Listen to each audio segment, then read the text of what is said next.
Welcome to the CommonHouse podcast, the show that talks about marketing, advertising, and the creative that drives business success in the Southeast. This is a little different show today. I'm here with my good friend Tommy, and we're going to be talking about some questions that we commonly get, some strategies, things that just might help your business grow. And we do want to give a disclaimer here. We work on video and podcast production. We are not marketers, and so a lot of this is what we're seeing and certainly just our opinions, but we do think we have a lot of value to add today. So Tommy, start us off on our first topic. I think that's a great disclaimer. First off, just saying, please don't email us and ask us to build your website because we can't do that. That's right. Nor do we want to. Yeah. So our first question is about user-generated content, which is everywhere right now.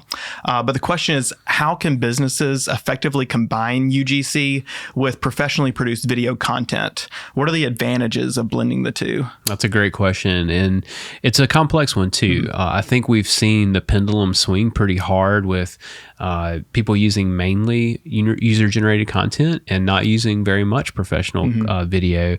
And I think that there's a fine balance there. So let's dive a little deeper. Yeah. A lot of the time to work with a client and their general day-to-day marketing is they'll use a cell phone for posting social stuff because it's so much quicker and easier. So, a director of marketing may be going around taking a quick picture, a quick video of something that's happening in the business and then posting to social because that's the quickest and, least cost method to get something out there really quickly. Yeah. So for efficiency's sake, it makes sense that user-generated content is something that's going crazy right now because it gets you out there fast and it gives you a voice really quickly. Yeah. And then so we come in and then we kind of have to balance out, okay, well, where do we fall into that picture?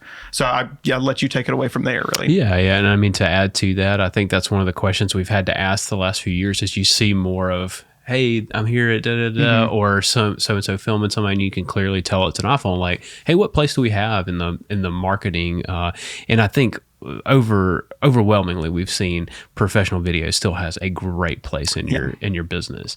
And I think one of the things that it's important, we can just start off with this conversation saying is this mix is really what is the secret sauce. This mix of user-generated content as well as professional video. Yeah. Just to give, not that we need a whole lot more ammunition for user-generated content, but 84% of consumers trust peer recommendations above traditional advertising. And so I think sometimes when people see, I know for myself, when I see a professional video, like my alarms are up a little bit. I'm like, hey, I'm watching marketing. You know, it's not bad, but I know what I'm doing. Where if it's user generated, I'm like, oh, I'm inside. It takes my mind a moment to kind of realize like, hey, those are people that are still trying to advertise to me. It just looks a little different. And I think one of the reasons that professional video still has a place is because that is going to happen to our minds as we see more user-generated content. We're going to have more alarm bells up of like, hey, I'm being marketed to, which doesn't mean that someone's not going to buy. It just means they have to think about the way we approach it. Yeah, exactly. I mean, I think one great example of that is if you're ever scrolling through TikTok, oftentimes I'll find that I'll be watching one and realize about 5 seconds in that it's actually an ad because it's filmed as user-generated content. Those alarm bells don't go off at first. So you're already 5 seconds in. They've tricked you into watching 5 seconds of an ad without you even realizing it's an ad because it's literally just a cell phone filming someone talking in their living room like you would any other TikTok. So I find that fascinating too. But then on the other side of that, you also have, there are full-scale, large company commercials that are filmed on iPhones now, not because of the quality of the iPhone, but because they're trying to meet the consumer and the client where they're at so that they feel like, oh, I'm watching something that was meant for a phone. But if you look at the set, there's an iPhone, but it's like a full set with lights and camera rigs and everything to make it look as amazing as possible while still looking like you're watching something on an iPhone.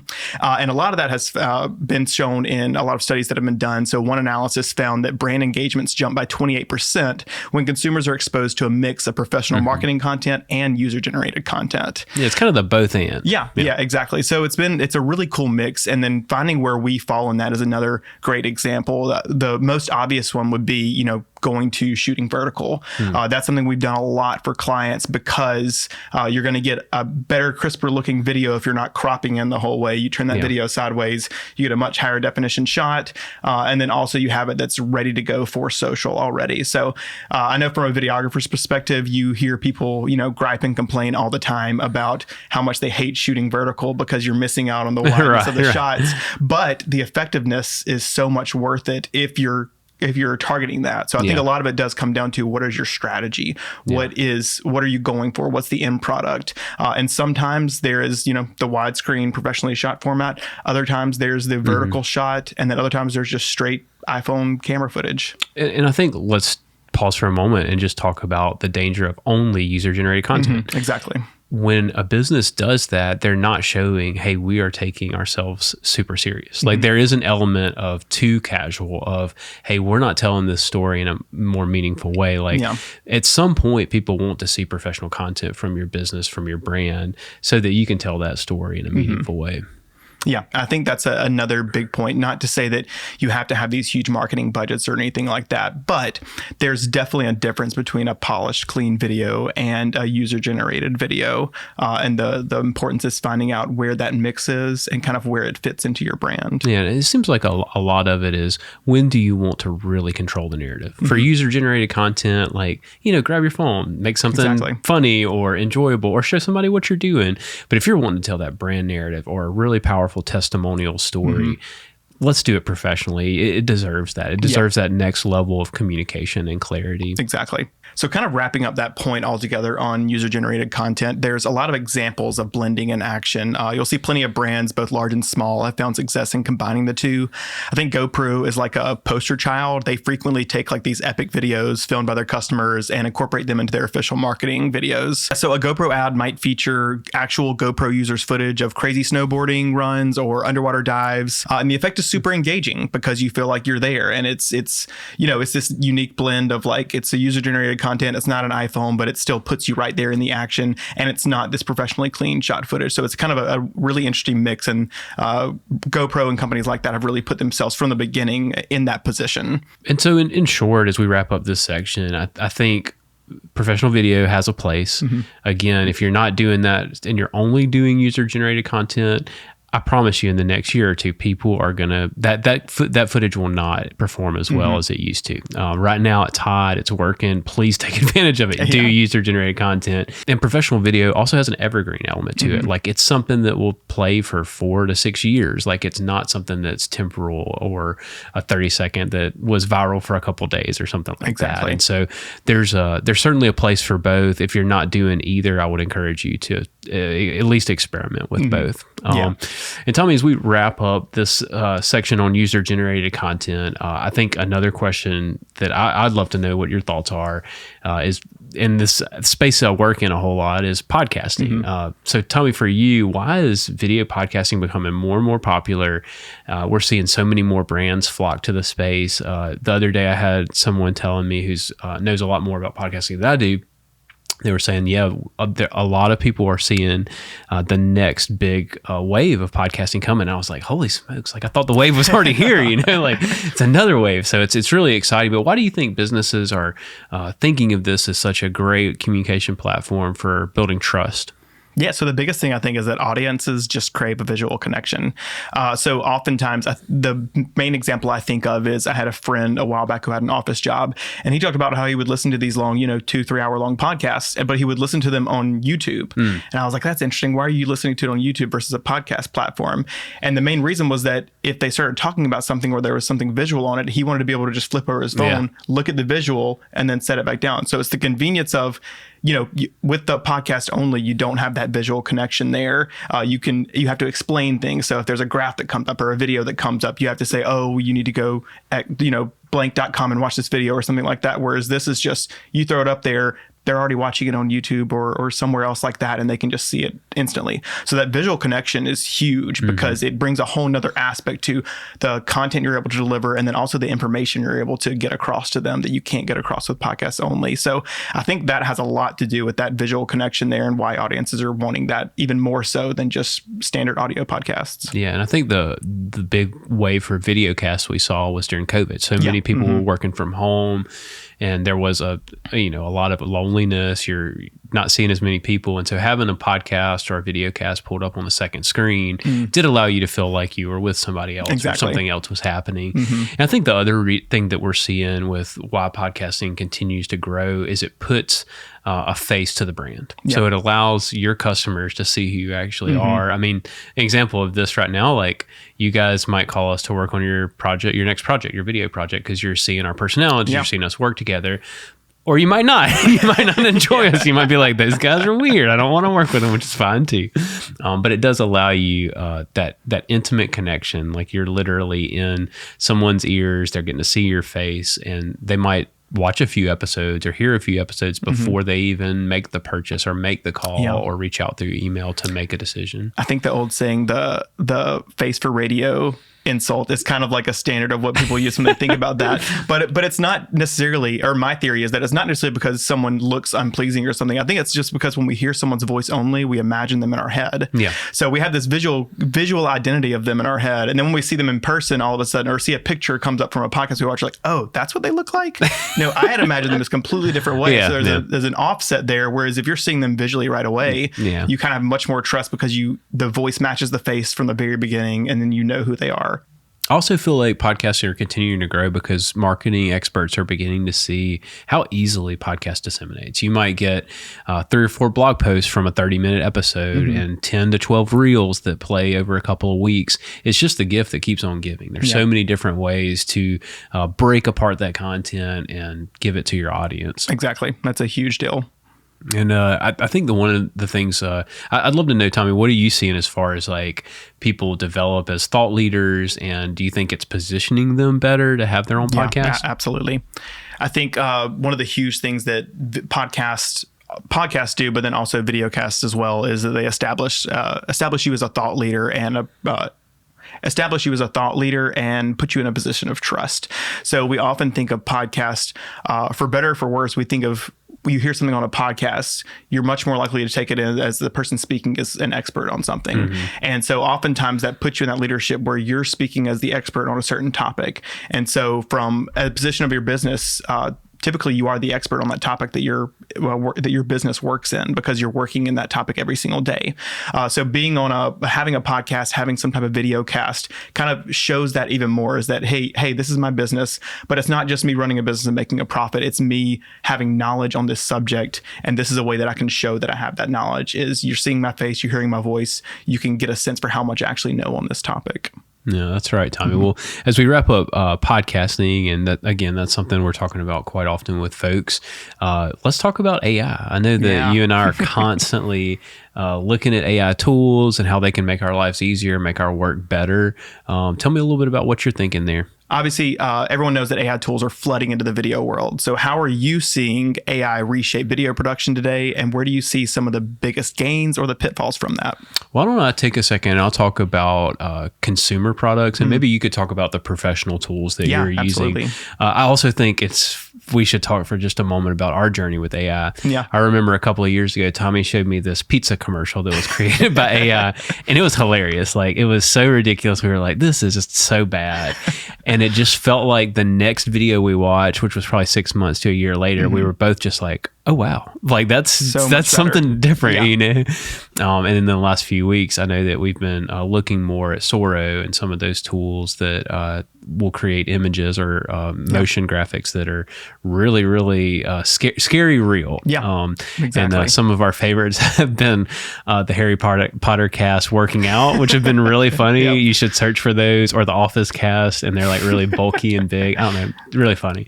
But I think for me, just watching some of our clients who we work with be able to have access to tools like Descript or CapCut have really opened up a new world for them in video, and even Canva for that matter, that can do some light video editing. In Descript, which some of our team use, it takes the transcript and you can go in there and you can highlight a word and click backspace and delete that word, and it will do the cut for you. And so it really lowers the bar for people who don't want to spend a ton of time learning video software or video editing, and it makes something accessible for them to edit their own videos. What are you seeing on the professional side, Tommy? On the professional side, it's funny because it's a lot of the same exact things. Really? So I would say Descript is an example of someone who maybe isn't necessarily super fluent or doesn't want to open up Adobe Premiere or some type of large scale editing program, Descript kind of makes it a lot simpler and easier to be able to go in there and edit by what we would call it as text-based editing. So Premiere has something like that built in, whereas the same concept is just in their environment. But yeah, it's, as far as the professional side of things, it's changed the way I edit completely, especially interviews. I mean, I don't even have to listen to interviews anymore. I can pretty much just read the transcript and edit by that now. So I'll grab the lines that I like, highlight them, pull them over into another timeline, and you can build out as if you were just writing a story with what the words that people have spoken, basically. And then once you get it all together, then you listen to the shortened version. So, I mean, that saves you hours of time just from that AI feature already. It's huge. And I think it's important to note, yes, it saves us time, but it also makes a better story. Exactly. Like we're able to craft that narrative in a much more creative way, a much more seamless way, knowing some of the frameworks we know about storytelling. Yeah. I remember the first time you showed me that, where you could pull a clip from the transcript in Premiere, and I was like, oh, this is great. Like, it's just such a relief to be able to do that. Yeah, because there's a huge advantage to not being mentally drained from listening to, an hour's worth of interview and then crafting a story rather than, just reading through the transcript for 20, 30 minutes, crafting the story, and then being able to listen through. And then you can get really creative with the story once you have all those pieces there and you're not mentally exhausted from the actual process of getting the story out in the first place. And especially if you have nice B-roll, you lay on top of it and you're rocking and rolling. Yeah, exactly. It helps a ton. Well, talk to me a little bit about personalizing and new creative capabilities that are coming about through AI video content. What are some of the, I guess, tricks or some of the things you're seeing people use that are kind of interesting? Yep. So AI is also reshaping what we can create. We're seeing AI-generated video content become a reality, from simple things like generating captions or translations instantly to more complex tricks like creating virtual backgrounds or digital avatars on the fly. There are AI tools now that can generate a human-like presenter who speaks your script in multiple languages, or that can take product images and produce a dynamic promo video with animations. And I mean, we see these all the time. I mean, the AI voiceovers are kind of crazy when you're in a tough spot and you need something quick. I know there's been several times where we're on a tight deadline and someone says, "Hey, can you take this existing video, but we need a narration over it." We don't have time to wait to bring someone in the studio to record a voiceover. So then we'll just go online and use our subscription for, for voiceover, for narration, for AI stuff like that. And it's really incredible how natural it is. I know I'll show those videos to my wife and be like, "Can you believe, or do you think this is a person?" And she thinks it's a person. So it's kind of crazy. So stuff like that is huge. How we're able to, we've gone from a world where you hear, like, Siri is my first example of like an AI type personality, but you could always tell from the beginning that Siri was a robot. She wasn't speaking like a natural human cadence and a tone and stuff like that. We've gone from that world maybe 15 years ago to now where it's like, you can't tell the difference. And to take it a step further, how we've used it, we had an experience a couple weeks ago where there was an incredibly tight deadline, and there were a few lines that we needed the person on the video to say, and we were thinking about overnighting a microphone to them and walking them through it, which can be a little bit of a disaster trying to figure that out. And there's some software that I've been using and experimenting with that I was like, hey, let me try this for a minute. It might not work, and so I was able to feed the software all of the audio we had from this person. And within about 2 hours, it had cloned their voice, and I was able to type out the lines I needed that person to say. And then thankfully we were able to do that with their permission without having to, send them the microphone overnight and do all the hoopla of going back and forth. And so it's pretty neat, some of those tools that are really making our lives a lot easier. I think that's the big trick too, just kind of that in that whole era, the whole era we're in right now of AI is trying to figure out, think of it as a tool, because there's so many in the creative world that are thinking of this as this existential threat that it's going to completely replace our jobs. But I think the biggest thing is to figure out where can it be a tool that you use in your business to help. So like for the creative side, we're finding ways to say, hey, we know there's AI out there that can create videos that are probably better looking than some of our stuff sometimes. So they can create that, but what advantage can we have from other AI tools that set us apart and add value to our clients as well? And even on a more like personal note, for the people who are just using AI personally, a lot of these are so easily accessible. I mean, I know I have the ChatGPT app on my phone, and the app I use more for personal stuff than work related stuff. Yeah. So I know just even in my group text with friends, sometimes whenever someone says something funny and you can't think of a GIF that works for it, you can literally just type it into ChatGPT, say, hey, give me a picture of this. And it just will give you a funny picture like that. And you can send it in, and it takes 2 minutes. Right. But on a more personal note too, just through thinking things through, I mean, you can talk through, have a conversation with some of these chatbots to help you get down to, an answer to something. Yeah. You can talk through topics to help it give you ideas, to help it give you a basis or a foundation for like a script or for, just any idea you have throughout the day. I think that's one of the biggest personal uses is just using it as if like a thinking partner, basically. Yeah, that's right. Yeah. Back and forth. Hey, let's get the idea rolling. And, and it's sort of a skill to develop in your own right, is writing those prompts, like figuring out how to phrase them or what adjectives to use. And I think it's a good point for us to stop here for a moment and just say, like, the quality is still a mixed bag. Yeah, like there's some things we do that we're like, wow, that just knocked it out of the park.